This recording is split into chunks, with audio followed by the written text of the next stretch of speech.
Good morning. నేను దోశలు వేస్తున్నాను. చూడండి, ఆనియన్స్ నేను స్ప్రెడ్ చేస్తున్నాను కదా, నేను ఎప్పుడు ఇలాగే వేస్తానండి.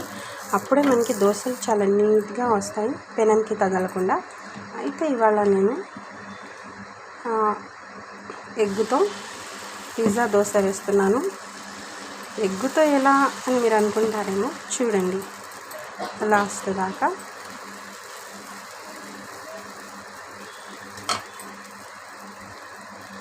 ఇప్పుడు ఎగ్ వేసాను.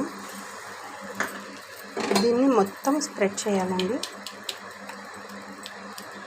కొంతమంది పిల్లలు మామూలుగా వేసేసి తింటారు, కానీ మా పిల్లలు ఇలాగ మొత్తం ఎగ్ మొత్తం స్ప్రెడ్ చేయండి. అప్పుడైతే చిన్న పీస్ కూడా వదలరు పిల్లలు.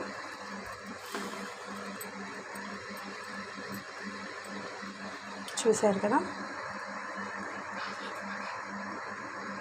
ఇలాగా మొత్తం ఎగ్ మొత్తం స్ప్రెడ్ చేసి ఇలాగా దీంట్లో కొంచెం సాల్ట్ కరెక్ట్గా లేకపోతే దోశ టేస్ట్గా ఉండదండి. ఇప్పుడు కొంచెం కారం ఎక్కువ వేయకుండా మనకు పిల్లలు తినేలాగా వేయాలి.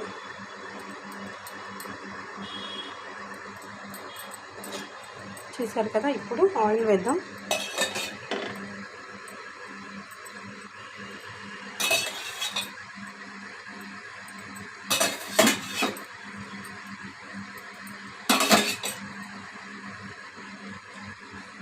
చూడండి, ఆయిల్ వేసాం కదా, ఇప్పుడు తిప్పుదాం.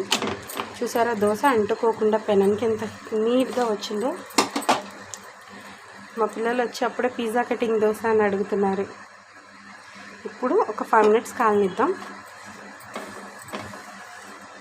బాగా రౌండ్గా చూడండి, నీట్గా ఎక్కడా కూడా అంటుకోలేదు.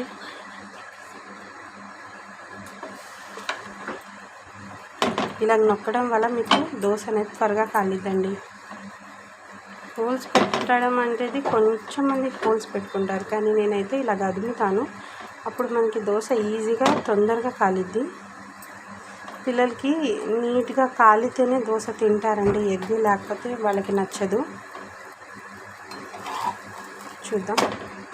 చూసారు కదా, ఎంత బ్రైట్గా, చాలా బాగుంది కదా. ఇంకో ఒక 1 minute అలా కాలుద్దాం.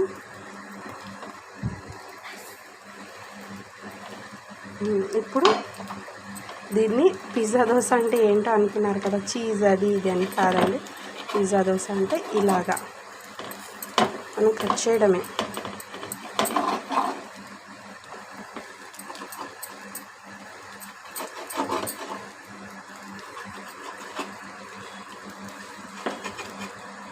పిల్లల కోసం చాలా కష్టపడాల్సి వచ్చిందండి. వాళ్ళు ఎలా కావాలి అంటే అలాగ మనం వేస్తేనే వాళ్ళు తింటారు, లేకపోతే ఇది వద్దు అది వద్దు అని సతాయిస్తూ ఉంటారు కదా. చూడండి, కరెక్ట్గా నేను ఇలాగా కట్ చేస్తున్నా. దోశ వేస్తాం మనం కరెక్టే, కానీ ఇలాగ వేయండి.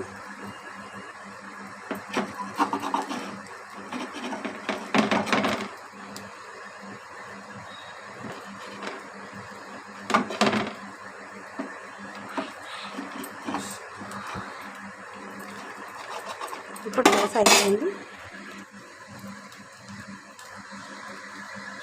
చూడండి, ఇలా ప్లేట్ పెట్టి ఇలా తిప్పడమే. పిజ్జా దోశ రెడీ అయిపోయింది కదా. ఇప్పుడు దీనికి చట్నీ వేద్దాం. ఇదిగోండి, ఇంకా ఇంతే. ఇదే టొమాటో సాస్ అనుకోండి, ఇదే చట్నీ అనుకోండి. Ready. Bye friends, it's cute.